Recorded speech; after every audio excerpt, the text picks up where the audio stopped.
Hey guys, this is Mike with The Digital Life, and my goal on this channel is to help you find the right phone, case, and face to fit your life and style. And this video right here is to simply talk about the viability of the iPhone 7 in 2020.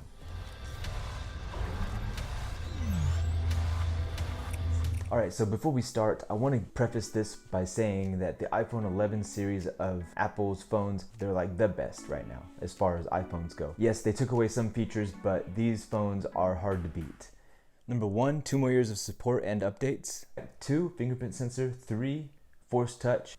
4 is 128 gigabytes of storage option. And then 5 is usability in the hand. Alright, so number 1, what's good about iPhones is the fact that they get continuous support even after they've been discontinued. And this iPhone 7 has been discontinued since September of 2017. And iPhones, most of the time, or usually get 5 years of support after they've been discontinued. So that means that this phone, the iPhone 7, still has 2 more years of support. That means it should get all of iOS 13's updates, 14's, 15's, and iOS 16. So that means the final year of support on the iPhone 7 will be 2022.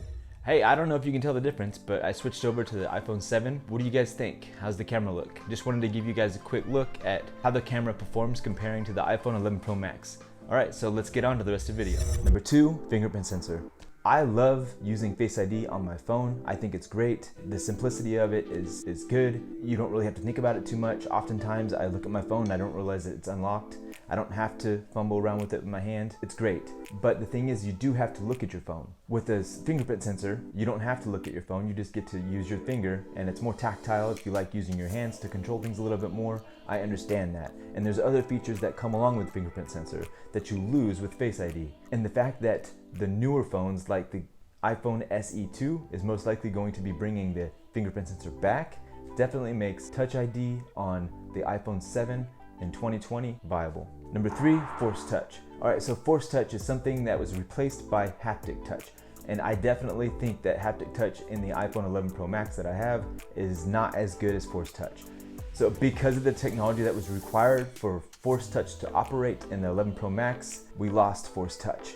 But because Force Touch is available in the iPhone 7, for me, that means the iPhone 7 is viable in 2020.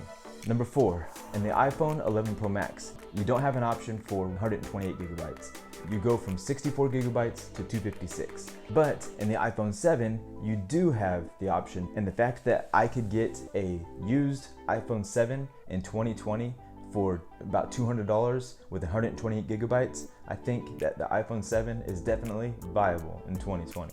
My iPhone 11 Pro Max, let's compare it again, is definitely not as one-handed friendly. So number 5, the size and one-handed usability. The iPhone 7, the 4.7 inch screen, it has a smaller body, and even with the case on, it's going to be a lot more user-friendly for one-handed use. That's just 5 things that I have seen that the iPhone 7 has that could make it viable for 2020. Leave in the comments down below if there's 5 things that you can think of that could make this phone viable for 2020. But I have a feeling that smaller phones are going to be more popular coming in the near future. So I had to take a look back at the iPhone 7. Revisiting old technology for me helps me appreciate a little bit more what we have nowadays as well.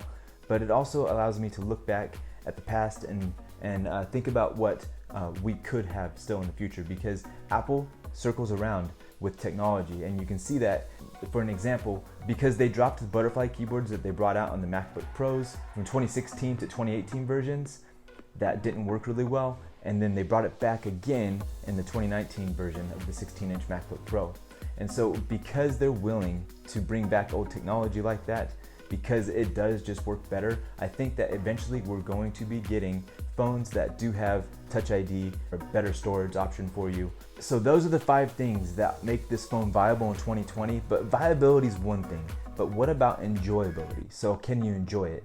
There's some things that the iPhone 7 doesn't have that the iPhone 11s do.